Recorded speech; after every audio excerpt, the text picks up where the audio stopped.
Our church is a rich mosaic of free-thinking, spiritually questing individuals joined in common support and action. Love is the spirit of this church and service its law.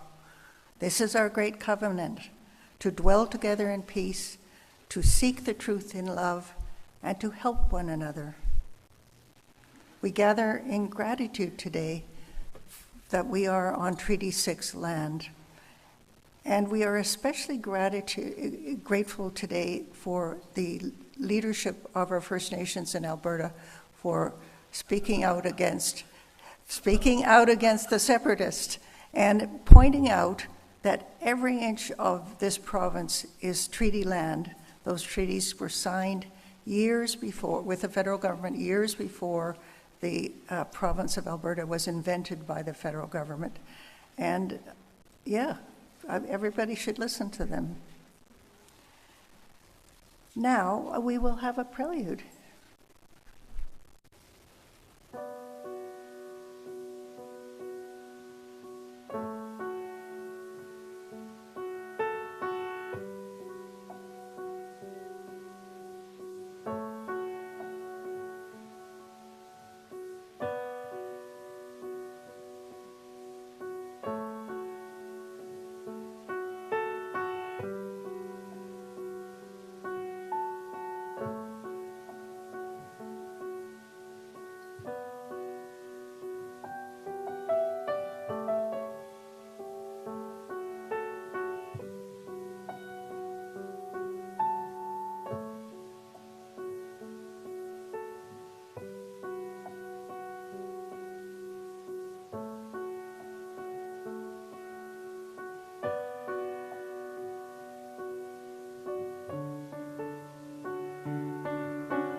Thank you, Karen.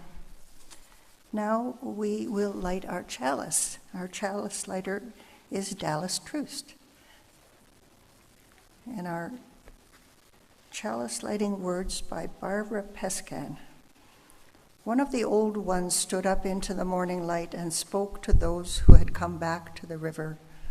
Now we have come again to this place. It is a good thing. My life apart from you is not as strong. Yes, I have danced and I have told the stories at my fire, and I have sung to all the 6 directions.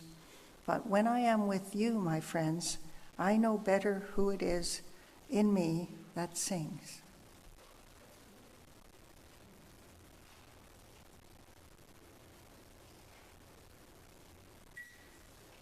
Thank you, Dallas. Our first hymn, Gather the Spirit.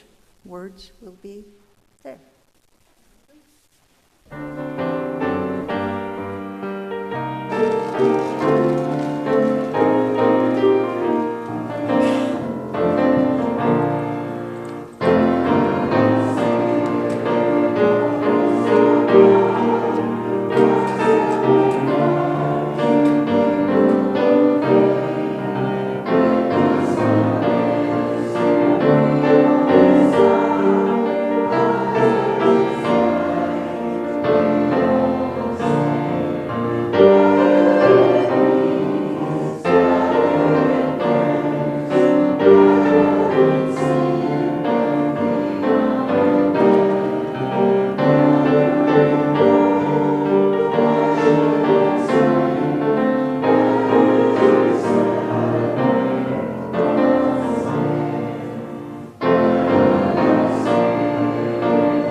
Now we will share our abundance, and we need a couple of volunteers.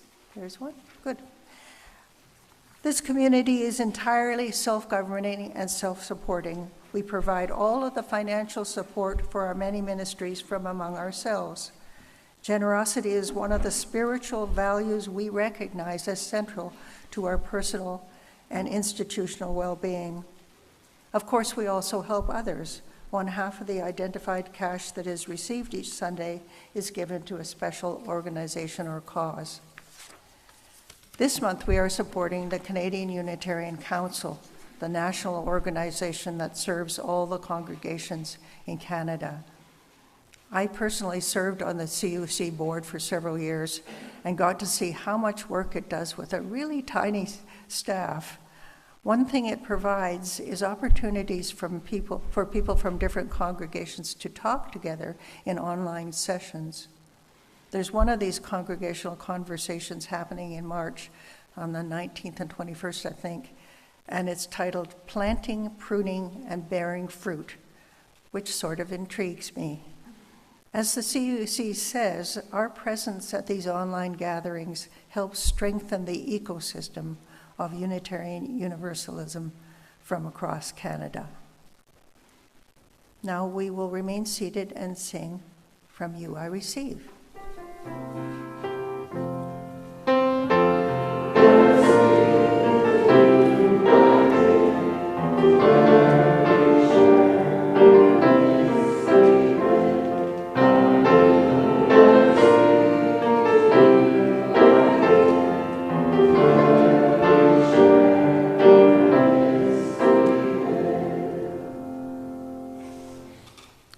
So the service leader gets to do a little reflection, and here goes.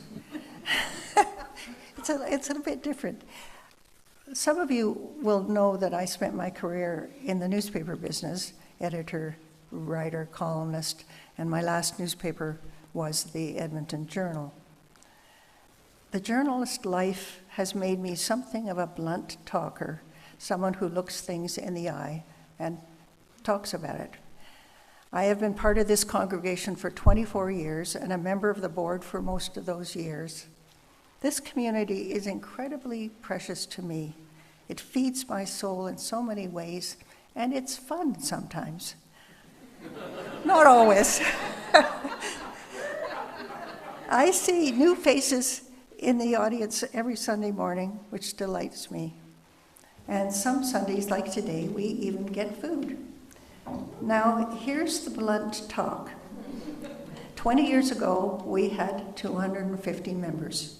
Today, we have less than half that. We are still a wonderful, vibrant community doing lots of terrific things. But in many ways, the church has still the same tasks that need doing that it did 20 years ago. Maintaining the building, the parking lot even, takes work. Fundraising takes work. And guiding the community forward takes work. The key group that guides us forward is our board. It's the group that oversees everything, what we're doing, what we should be doing, and can we afford it? It's the big picture committee. Our board normally has 8 members, 4 executives and 4 trustees. Right now we have 2 trustees, and in the spring we're going to be down 1 executive.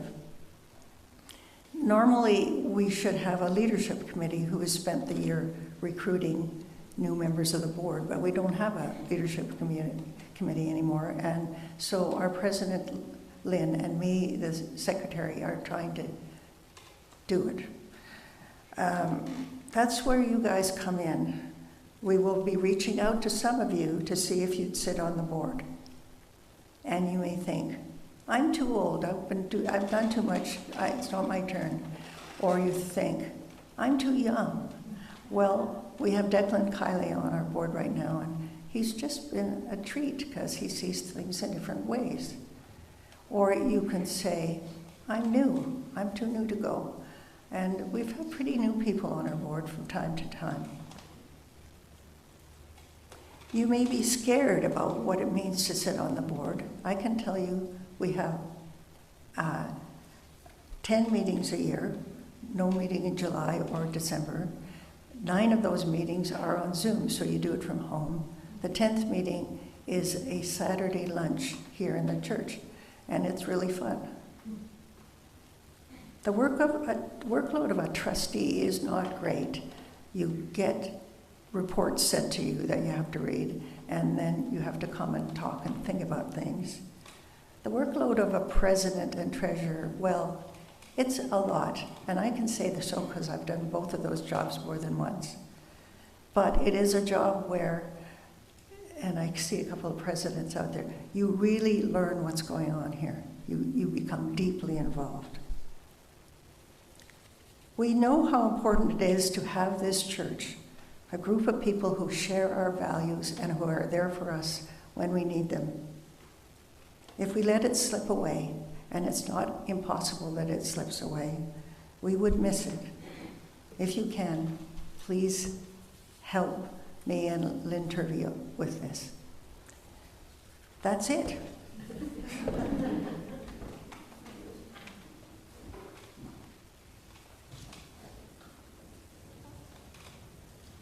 I would love to have this song kind of become a little bit more sung a little bit more often. I know this rose will open. I know my fear will burn away. I know my soul will unfurl its wings. I know this rose will open. That's all there is to it, and it is around. But I don't think, how many know this song, hymn? Just a very few of you. So we're just going to learn it today.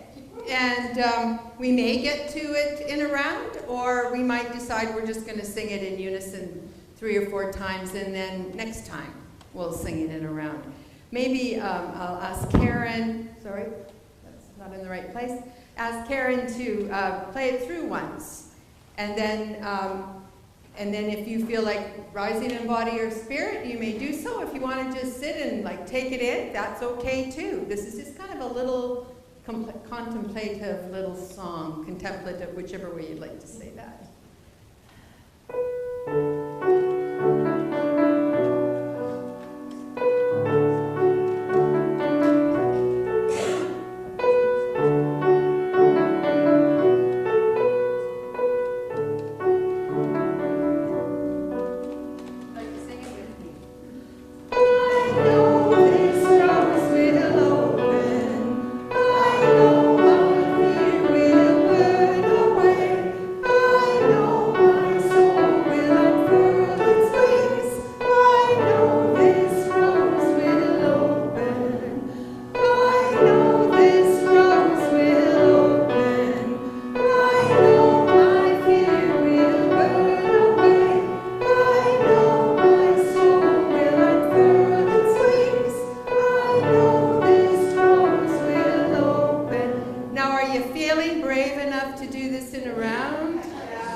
Hymn writer and a lovely human being.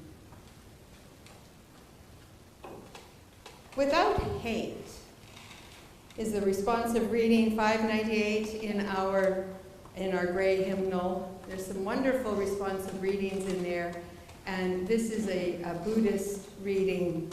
And I will, how does it look? Yes, I'll read the straight text and you will read the italicized. I'm glad I'm matching up with all of that, so that's good. And I will start. May every creature abound in well-being and peace. May every living being be first strong, the long and the small, the short and medium size, the mean and the great.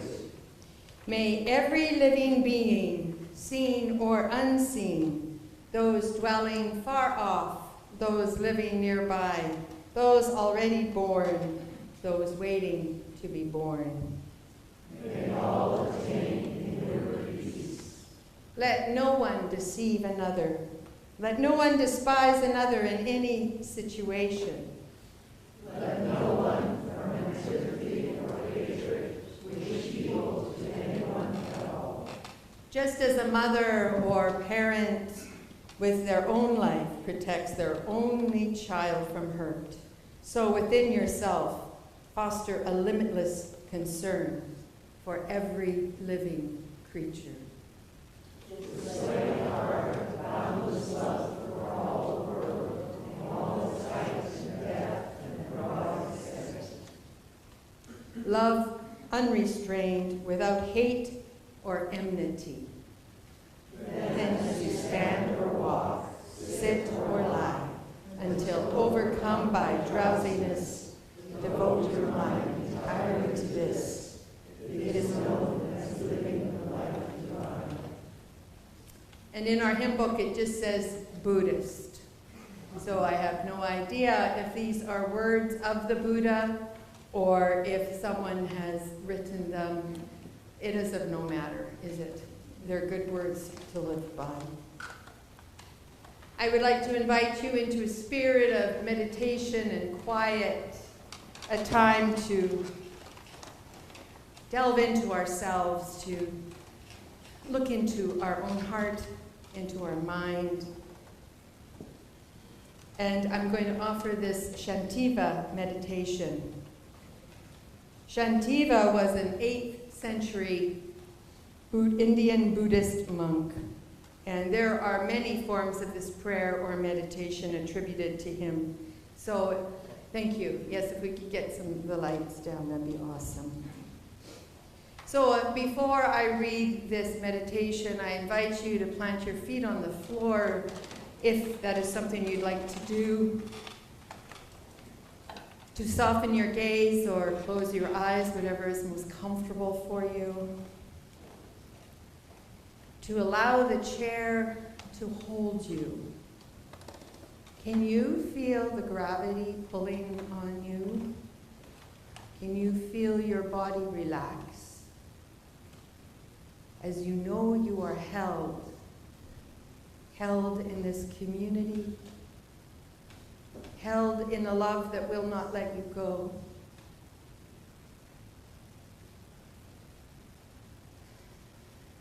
Held by the earth and by each other's arms. I invite you to focus in on your breath, to allow your breath to be present in your body as our bodies take in that life-giving oxygen, and then let's go of whatever is no longer needed within us. Such a metaphor for life. We take what we need and we let go of those things that no longer serve us. Our breath, our tasks, our relationships, our clutter. What is it we can let go of?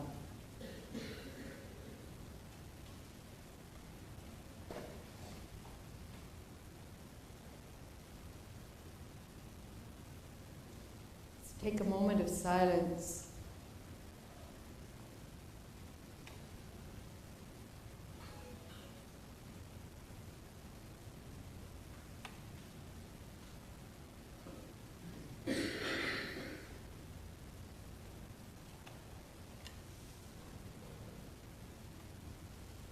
May I become at all times, both now and forever, a protector of those without protection, a guide for those who have lost their way, a ship for those with oceans to cross, a bridge for those with rivers to cross, a sanctuary for those in danger, a lamp for those without light, a place of refuge for those who lack shelter, and a servant to all in need. For as long as space endures and for as long as living beings remain, until then may I too abide to dispel the misery of the world. We enter into another moment of silence together.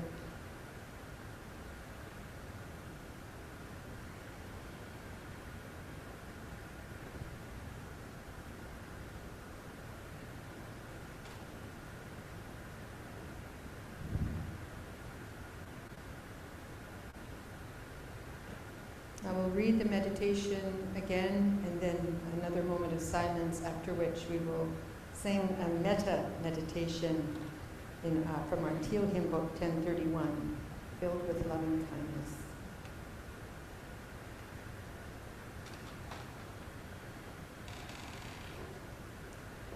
May I become at all times, both now and forever, a protector of those without protection, a guide for those who have lost their way, a ship for those with oceans to cross, a bridge for those with rivers to cross, a sanctuary to those in danger, a lamp for those without light, a place of refuge for those who lack shelter, and a servant to all in need. For as long as space endures, and for as long as living beings remain, until then may I too abide to dispel the miseries of the world. Let's take another moment of silence, after which Karen will bring us into song. Please remain seated to sing, filled with loving kindness.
May you, may I, may all beings be well and filled with loving kindness.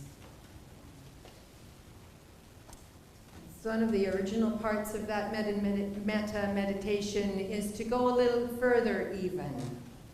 It didn't make it into the hymn, but may I be filled with loving kindness. May you be filled with loving kindness. May we be filled with loving kindness.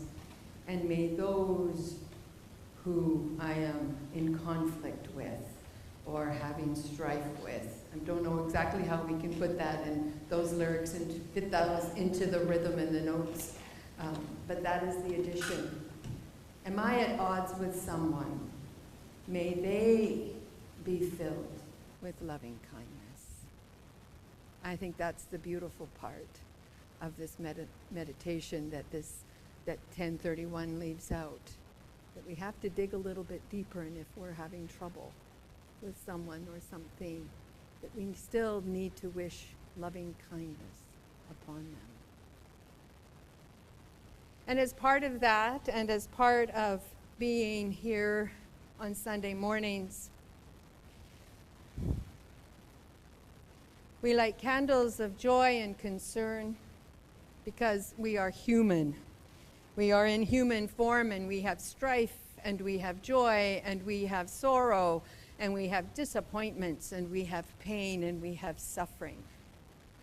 And so we light candles of joy and concern. We light candles to let us know we are human. The tables are ready, my friends. I invite you now to light a candle, if you wish, of joy or concern.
And as Susan lights our last candle and the last strains of the music fade away, this last candle is for all those unacknowledged, unrepresented thoughts, concerns, celebrations that you're holding on to really close still.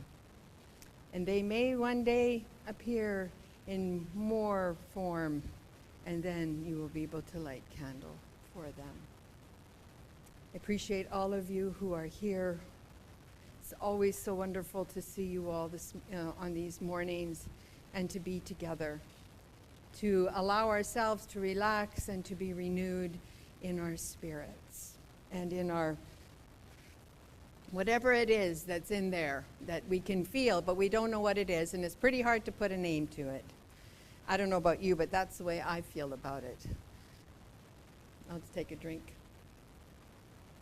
before we get going.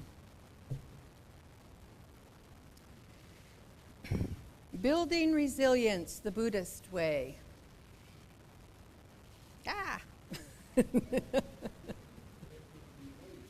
Let there be light. Yeah, don't hide. As that's kind of the first thing that came to my mind when you said "Let there be light," Lyndon, was and don't hide that light under a bushel, right? That's a Buddhist thing as well that we have adapted into our tradition. The main resource that I used for this service was the book called "God is Not One: The 8 Rival Religions That Run the World and Why Their Differences Matter" by Stephen Prothero. It's a book that I picked up in seminary because it was a mandatory reading, so I had to buy it. Prothero was born in 1960 and is an American scholar of religion. He has authored or edited 11 books on religion and describes himself as religiously confused. Who can relate? Yeah, me too. He describes the story of the life of Buddha as one of a reverse fairy tale. Most fairy tales are rags to riches. This tale is from riches to rags. Buddha's story starts with being born into royalty and privilege and ending up in rags and dying from ingesting food that had gone off, as they say. Buddha, or Siddhartha Gautama, who knows how to say that properly? I said it right. Okay, Gautama was conceived by a 6-tusted white elephant entering his mother's side. So as I talk about his story, see if you can relate any other stories of famous people that in our past that maybe were also born by immaculate conception. Maybe. So the baby emerged from the mother's side in a painless birth, and it is said that he was able to take steps upon birth, and he took 6 steps, and each step a lotus flower came up in full bloom. We can see, as I said, some of the similarities immediately about the birth of Buddha and the birth of other great prophets. The Buddha was born 2,500 to 3,000 years ago in the city of Lumbini, which is now in Nepal. His parents were Queen Maya and King Suddhodana of the Shakya clan. Siddhartha's mother died soon after his birth. Apparently he was 6 or 7 days old. And he was coddled, he was protected and insulated from life outside the palace walls. He was married, and he had a son. Couldn't find anywhere to know their names. And the thing about the Buddha, or Siddhartha as he was known at that time, was he had an incredibly inquisitive mind and a very big heart. These aren't surprises. And he wasn't satisfied with the riches and prestige that his life gave him. His life is being born into such privilege. And he started to ask questions like, how did I get here? And what is outside these palace walls? He was probably trying to peer over them, but he wasn't actually allowed outside of the palace walls. But finally, his father reluctantly allowed him to go outside the palace walls with a charioteer. But before he was allowed to go, the father had all the streets kind of cleared away of the unhoused people. Does this sound familiar? So we had to clear away all the unhoused people and all the sick people and make sure that Siddhartha only saw good things. However, he does see someone that is sick and asks his charioteer about it. It was explained to him that it was a sick person, that everyone gets sick every once in a while from time to time. Siddhartha, however, had never been sick because he was completely protected. Or so the story goes. Siddhartha had 3 more excursions. The next scene, someone old. The third, a corpse. And the fourth, a wandering holy man, an ascetic. When Siddhartha saw these things, he decided there must be more to life than riches and power. And at the age of 29, kind of a familiar age as well to begin one's ministry, he sets out to find answers to his questions. He departs his fine home, he shaves his head, takes off his luxurious clothes, and attires himself as a wandering holy man. Siddhartha studied, wandered, lived an austere life as he searched for the solution to human suffering. He became skin and bones and did not resemble the laughing Buddha here that I have on this little table. We often see Buddha being depicted as being big and chubby and with the big belly that you can rub. But Siddhartha lived off of the goodwill of strangers and took alms. And he never looked like that. He was very skin and bones. Siddhartha wandered and studied for 6 years. He finally decided he would sit under a tree in Bodh Gaya until he found some answers and understanding. He sat for, if anybody knows their New Testament, he sat for 49 days. Anybody else did anything for 49 days? And then was awakened.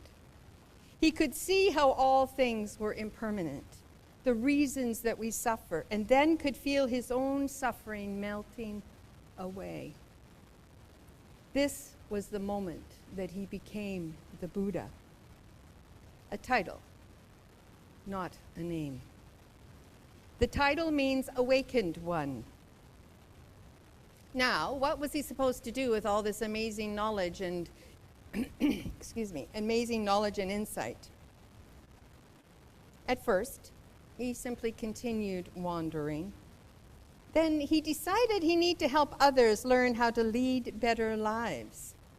Quoting Prothero, he finally decided, however, to try to help others see what he had seen, experience what he had experienced, so that they too might escape from this sorrow-piled mountain wall of old age, birth, disease, and death. Great picture of Sarnath. In a deer park in Sarnath, the Buddha gave his first sermon, synthesizing Buddhism into this: life brings suffering. Suffering has a beginning, so it can be stopped. Ending suffering can be accomplished by following the Eightfold Path, which we will talk about in a little bit. Buddha wandered, taught, begged, gathered people, turning them into monks and nuns as they joined him in his ascetic life. I love this from Prothero's book. Buddhism becomes history's most dangerous idea, that human beings can solve the human problem on our own without resource to God or divine revelation. Rather than being a religion, it is more about experience than belief. It's what we do, not what we believe. It has no creed, just like Unitarian Universalism. Buddha lived this way until he was 80 years old, and this is Kushnagara. As an ascetic, he relied on the offerings and kindnesses of others.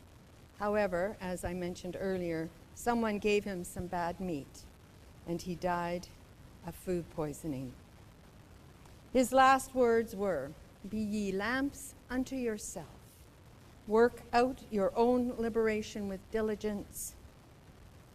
He was cremated, and his cremains were put in tokens and passed out to people as memories of him.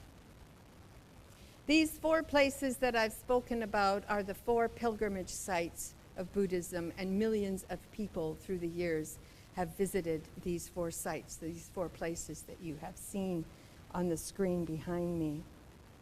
And they do this pilgrimage to honor the life and teachings of the Buddha. We're going to listen to a little bit of Buddhist chant before I kind of talk about the what are these 4 noble truths, and what is the Eightfold Path, and why do we want to do this? So we'll just listen to a few moments of chanting.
How many of you have had the privilege of sitting with a group of monks, listening to them chant? It reverberates through the ground and through your feet, these deep, low, beautiful voices.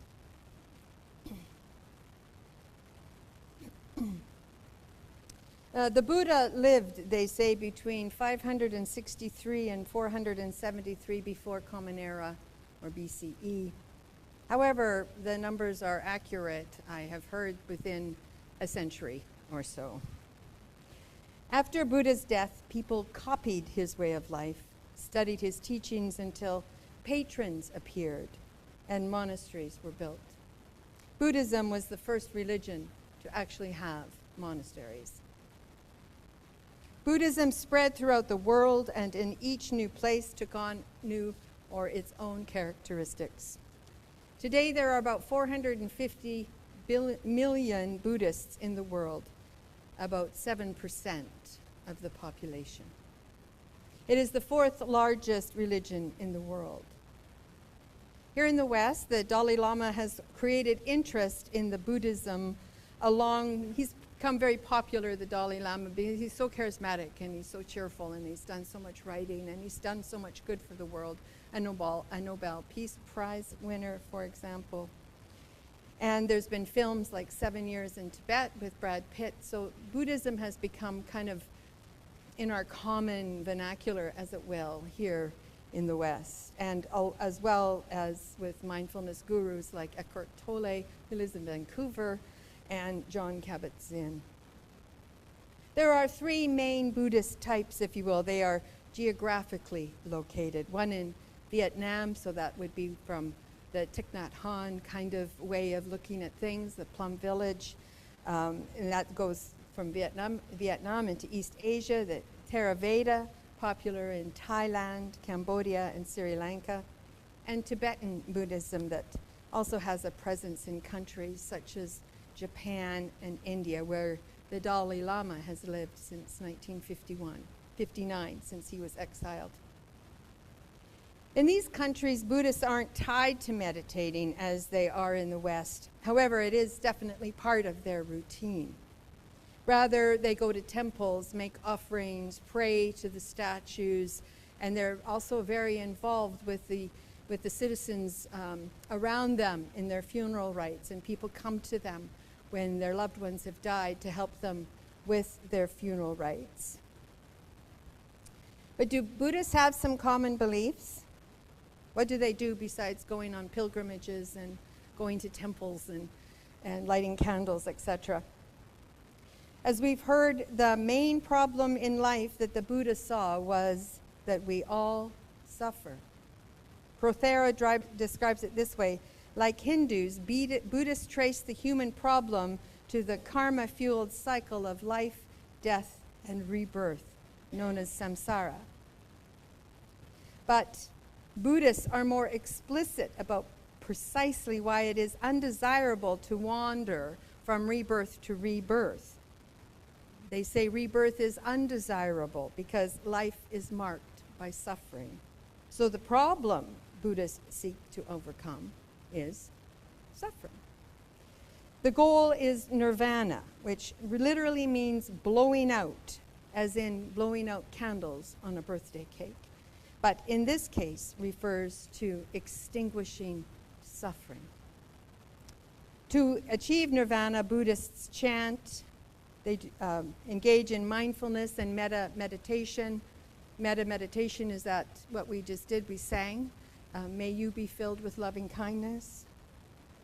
They study, work on puzzles called koans, and if you've ever been where the Buddhists are, sometimes they travel around and go to a city and they make these mandalas, and with colored sand. It might take them a week to make it. And they focus very much on designing and creating this beautiful, huge mandala on the floor, and then they take it and throw it into the sea or to the river, whatever body of water is close by. The fundamental teaching of Buddhism is the Four Noble Truths. Is that what's behind me right now? The Four Noble Truths? Which is the way to becoming a fully realized human. So the Four Noble Truths state that there are true problems in the world. But the first is, everyone encounters pain in their lives. We become disappointed We get sick, lose loved ones, we lose our mobility, we get offered things we don't really want, and we don't get the things that we actually want. The second noble truth is that our problems are often caused by our own set of wants and needs. That we can trace the human pardon me. Yeah. I got mixed up with my pages, I'm sorry. So I'll start that paragraph over again. The second noble truth is that our problems are often caused by our own set of wants and needs that we project onto ourselves. We have trouble dealing with our reality due to our own limitations and lack of awareness. The third noble truth is that we can stop all of our own problems if we become more aware of ourselves and the world around us. The path to nirvana starts with this truth. The fourth noble truth is the true path of mind. On Study Buddhism by Dr. Alexander Burzum, and it is put this way: problems stop when we eliminate unknowing by understanding reality correctly. We do this by realizing that everyone is interconnected and interdependent. On this basis, we develop love and compassion for all beings equally. Once we've eliminated our confusion about how we and others exist, we will be able to act beneficially for ourselves and others. The Four Noble Truths consist mostly of the idea that we need to observe ourselves, that we need to be honest with ourselves, that we need to finish that thought. Okay, we experience pain and disappointments. We work through these to eliminate suffering. That is the main cause. And we become self-aware and mindful. But where does this all lead to? These truths lead us to the Eightfold Path.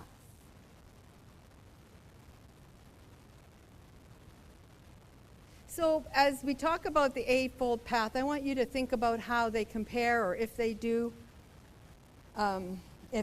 compare to our own principles and our own values and our own sources. The Eightfold Path teaches us how we are to live.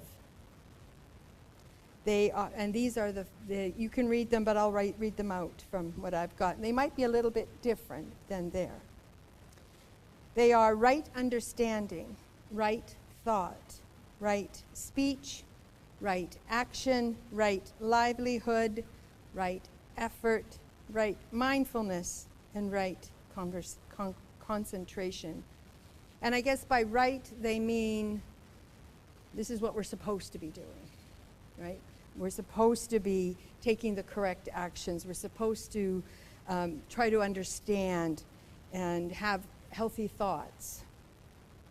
And the paths are grouped together in three ways, in three disciplines, as it were. So there's the ethical conduct, which consists of right speech, right action, and right livelihood. Mental discipline, which contains right effort, right mindfulness, and right concentration. And the last grouping is wisdom, right understanding, and right thought. In short, be kind, be wise, be mindful.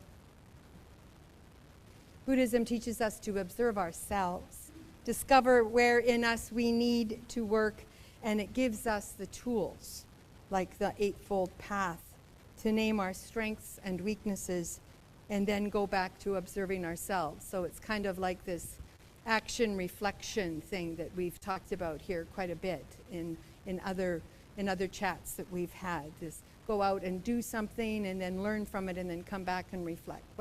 How did that go? What new awarenesses do I have? The Dharma wheel that often depicts the Eightfold Path shows us it is a circular, never-ending process, just like everything in life. There is no there, unfortunately, in Buddhism either. We just need to keep trying to be our best selves. Buddhism doesn't have any dogma or creed. Some Buddhists believe in reincarnation, some don't. There are hundreds, if not thousands, of ways to study and practice Buddhism. And we're not going to go into them all today because we want to have lunch. The end of suffering, however, is the thing that we can take away. As I've said many times, pain is inevitable. Suffering is optional.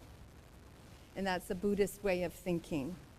And the path through is the study of the Four Noble Truths and the Eightfold Path. Along with these concepts is the concept of non-permanence and non-attachment, that if anyone has done any study of Buddhism, they know that that's a big part of it as well. Non-permanence and non-attachment. They say that suffering is caused by holding on to things, wanting the impermanent to become permanent, the changing to be unchanging, that we suffer because we might not be ready for the change, or that we don't want the change, or that we're really tied to the way things are. The teachings of Buddha place our personal growth, our self-awareness, and our own happiness squarely on our own shoulders. So have you noticed any of the similarities between Buddhism and Unitarian Universalism? Anybody notice anything? Yeah? One? 7 things? Lyndon Evans says 7 things. Anybody else notice anything that's the same between Unitarianism and Buddhism? Maria? Interdependent, one with like which we are apart. Yeah, interdependence and independent and interdependent. That's, as part of the CUC's aspirations. Also, this month we're studying resilience. So I kind of got to the end, confession time. I kind of got to the end of this message and went, oh, the title says something about resilience. I should say something about resilience.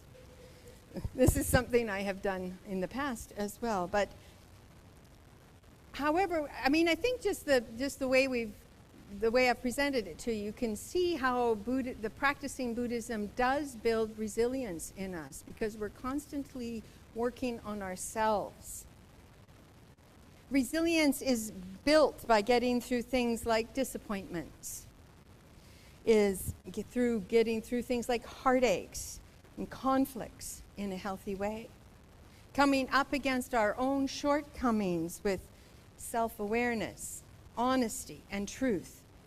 And then learning how to turn those things around. And that helps us build what I call repair muscles or resilient muscles. Rather than thinking, oh, it's so-and-so's fault, we look inward to discover our part of the problem, and then turn to the teachings and practices to turn that situation around. So we can let go of often unrealistic expectations and take part and take responsibility. We can then let go and move on as a stronger, more resilient person.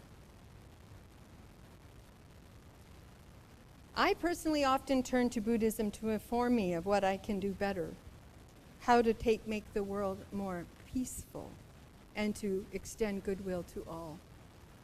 There are thousands of what has been coined Buddhitarians in the world.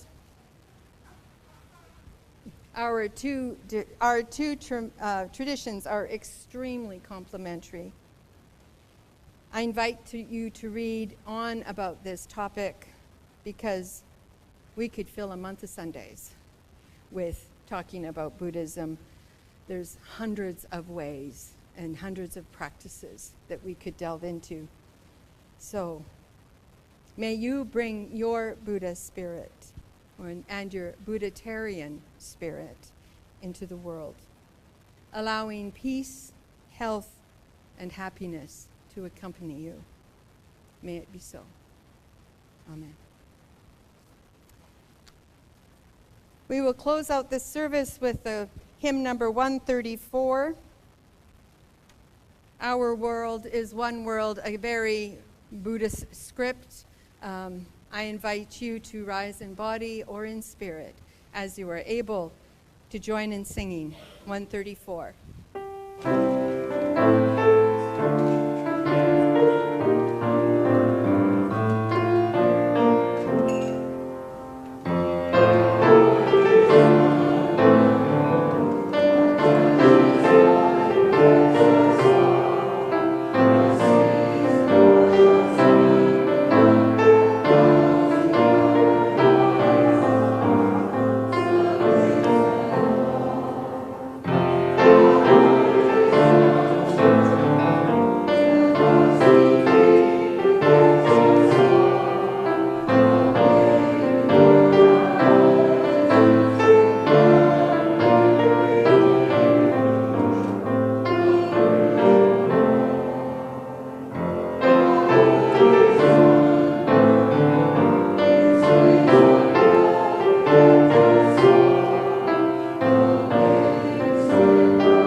To introduce yourself or say hello to someone that you have never met and invite them to go to the potluck with you, or invite them to go to the potluck and with or without you.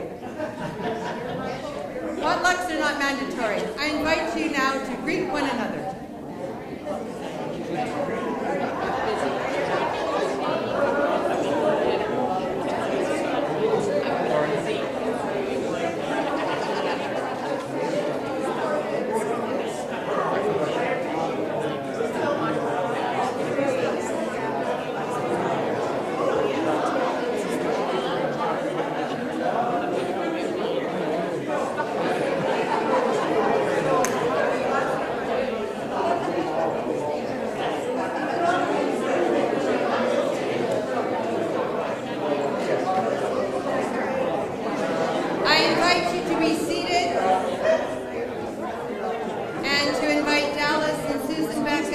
The extinguishing of the chalice.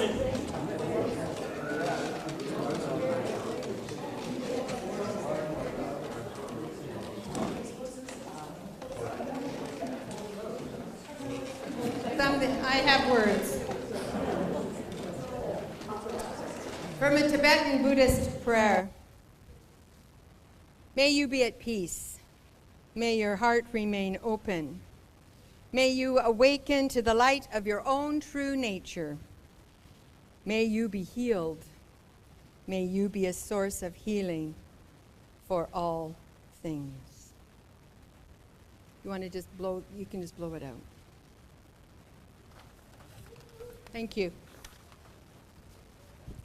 And for our benediction, I would like to offer you these words after I thank everyone for being here, for everyone that has participated in this service, for the creators and the musicians and the tech team. There's this huge amount of people every Sunday that are involved in bringing this service to life.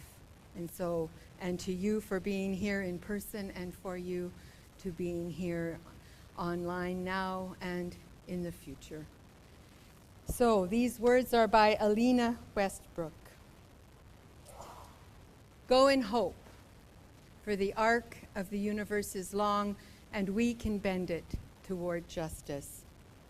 Go in courage, for together we have the strength to confront injustice in our daily lives and in the larger world. And go in love, because a holy and generous love is both the reason and the means by which we transform our world. Go in peace, gentle people. Go in peace. And let us make a odd circle and sing Carry the Flame.